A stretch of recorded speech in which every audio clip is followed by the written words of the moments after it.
day special. At home workout today. Never skip leg day. Don't do it to yourself. You're going to be looking like a fool. So, as per usual, we've got the warm-up set. Nothing on the bamboo. Yes, I use a piece of bamboo as my barbell for my squats. I found it actually up the road from where I live. Just cut it down, kind of shaved the ends off, and made a barbell out of it. So I did do a little run around inside my little workout area before I jumped into this. I take my warm-up for my squats very, very serious. I injured my back before on squats, I think maybe twice or 3 times, so I take the warm-up very serious. So as you can see, I'm incrementally adding weight. This isn't my working set yet. This is still the warm-up. I feel like once you're given a warning, you need to take it. And I've been given plenty of warning when it comes to squats. Don't just jump into it. Don't think you're a He-Man or whatever. Warm up properly. Do the stretches you need to do, and then go from there. So this was my working set. I don't know how much weight this is exactly, but I usually go for 8 to 10 reps of this. But today I was feeling good. This is actually my second leg workout of the year. So the reps was going, like you can see, was really going. I think I probably got about 12 reps out of this first set, which is really good. It's an improvement. That's what we're here for, to see improvements. If you come into the workout and you're doing the same weight, the same reps every single session, you're not seeing any improvement, then clearly what you're doing isn't working. So I was glad to see such a big jump. I think the first workout I did, I think I was struggling to get 8 reps. I think I was around 6 or 7. And then this one just jumped straight up to 12. I don't know what I did, but the workouts seem to be working, which is great. So second set now, again, just straight into it. I don't really remember how many reps I got on this one, but my legs were feeling good, man. I was getting nice depth. I wasn't feeling no pain in my lower back, in my knees or anything like that. So I was just enjoying, man, repping it out. And you can see my setup, man. 2 bricks on either side, piece of bamboo. Bamboo is very, very strong and lasts for a long time, if you keep it inside, away from, harsh weather conditions and all that sort of thing. So it's just about being creative, guys. I made my own squat rack from, again, bricks, 2 chairs. Make sure your chairs are sturdy if you're going to try and follow this. And that's it at the end of the day. You got to make it work for you. And that's the set done. So we actually got into 3 sets. I forgot about this third set. So again, man, take your time when doing squats. Do not skip leg day. Do not do it to yourself. Legs are very, very important. I've always had a decent foundation when it comes to legs aesthetically, because I played football in the past, from a very young age. So my legs have always held a decent size. Have they always been strong enough? No, because I played football, I didn't take legs as serious. To be honest, I kind of found it as an excuse that I didn't have to work legs as much because I was playing football, and if I did legs, then it made my legs more fatigued for when it became time to play. So I used to do legs, but I didn't take it as serious as other body parts. So since the other sets went so well, I thought to myself, let me just up the weight a little bit. So I added half a brick on either side, see how I'll get on. And we got a few decent reps in. Unfortunately, you can't see the depth because of the way the camera's set up, but we still got a decent depth again. And I think I probably got about 3 reps in.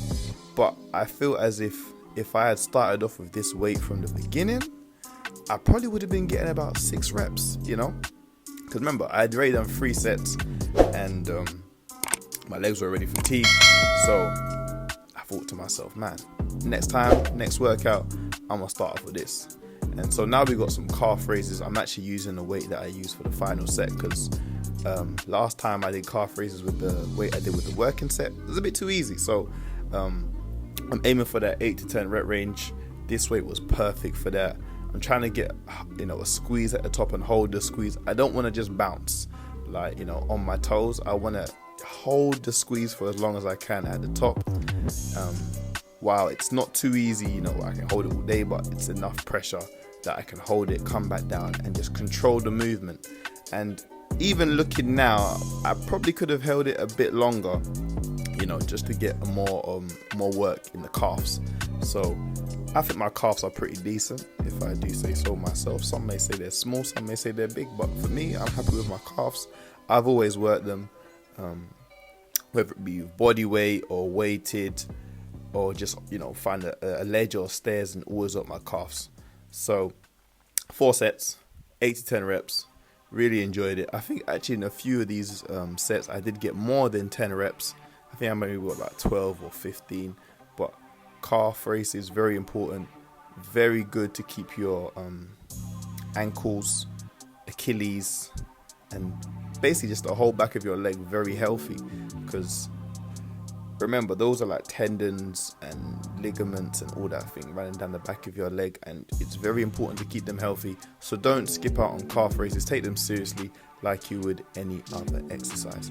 Now this is the hamstring killer, Nordics. I didn't discover Nordics until later on in my football career, and man, if you want to see how strong your hamstrings are, try doing Nordics. They will put your hamstrings through hell. Yeah, so the end goal basically of Nordics is to be able to control your body coming all the way down, pause at the bottom without touching the ground, and bring yourself back up. That's when you know you have elite hamstring strength. Clearly, I'm not there yet. Again, I used to skip out on hamstrings, won't even lie to you. Even when I did leg days, I still didn't take hamstrings as serious as I probably should have, until I got my hamstring, I got a hamstring injury one time in pre-season for football. I think it was like the second day of pre-season. Pulled my hamstring, and then from that point on, I said, you know what, I need to take my hamstring serious. So Nordics is fantastic for anybody. You don't even have to be an athlete. For anybody who wants to, one, to test your hamstring strength and to improve it, and they're a great, for preventing injury. Like really, really great, because it's working on the eccentric movement of hamstring strength, and you're using your body weight to control it. So you can't really cheat these. There's no way you can cheat them, or they'll just look wrong and they'll feel wrong. And that slow descent really puts a nice strain on your hamstrings. So Nordics, you can do them at home. As you can see, I've just got my feet under the couch or the sofa, depending on where you're from, and just go to town, man. So after Nordics, you can see we got into some deadlifts. This is the warm-up set. When it comes to legs, I always do a warm-up set. Regardless, I've had enough injuries to realize that, don't take this lightly. Like, do it properly, man. Don't cheat the reps. So that was a warm-up set. Now I'm into the working set. Chuck the gloves on for extra grip, because the bamboo is quite thick. So I couldn't, you know how you can hold a barbell, squeeze it with your hands. This, you can't really get your whole hand around it unless you're, Hulk or Hercules. So I chuck on the gloves just for some extra grip for my own safety. I don't be dropping nothing on the floor. And again, good amount of reps. I think it was 8 to 10 reps again for deadlifts. And as you can see, I upped the weight again because I was feeling good today, man. Real good. Like, honestly. Gave myself enough rest time in between each leg day. So I thought, let me just go for it and see how much we can get out today. So this wasn't the final weight that I even finished on. As you can see, it's half a brick on each side. I think I added on, another full brick to the final set, and was just enjoying it, man. It was a good leg day, I must say.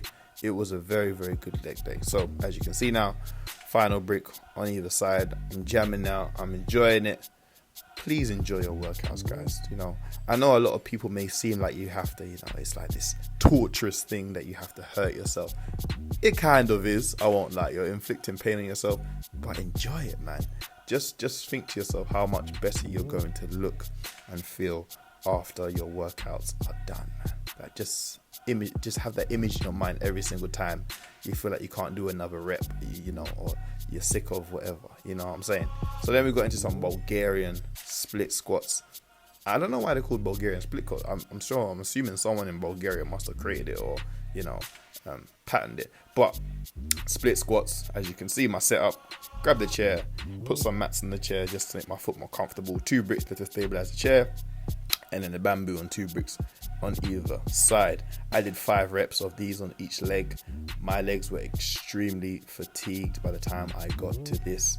This was probably the hardest part of the workout, and was the lowest weight of all the movements.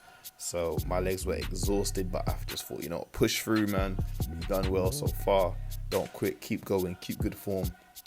And the thing about this is it's a unilateral exercise, which is very important for athletes and anyone who's, jumping or sprinting off of one leg. This was highly promoted to me while I was playing football, like focus on unilateral strength, because very rarely you jump off two legs or, you take off on two legs. It's usually one leg exerting a lot of force. So this is great for the athletes out there, and also to build muscle. And for example, if you have a muscular imbalance, for example, one leg is stronger than the other or more powerful than the other, then I would suggest engaging in more unilateral exercises like this one. And then it's core time. Boy, let me tell you something. My core was on fire. Those squats and deadlifts had already fatigued my core by this point, but I was like, we're going to get these V-ups in. I think I got about 15 reps, 12 to 15 on each set. Did about 4 sets in total. But V-ups, great for working the complete core. They work the upper and lower abdominals, and also the lower back as well. Gets a bit of a boost, man. And it's all about stability, coordination, and overall improving the core strength. So you can't really cheat these. Again, they'll just feel wrong if you cheat them. I know, you can do other existing versions of them to make them more easier, but V-ups is a great exercise. Would I say it's for a more advanced individual? Probably yes. Beginners might struggle with this, and it's probably more to get the technique down. They might struggle, and it's very taxing because it's the whole core. It's not just like the upper and lower core. It's the whole thing. So I really like doing V-ups, man.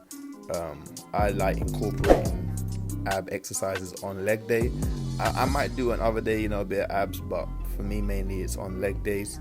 And then this was just a finisher. I don't know why I did this. I was already tired. My abs were already saying, bro, chill out. But I just thought, let me give it a little bit of an extra punch. So this was the only set I did this.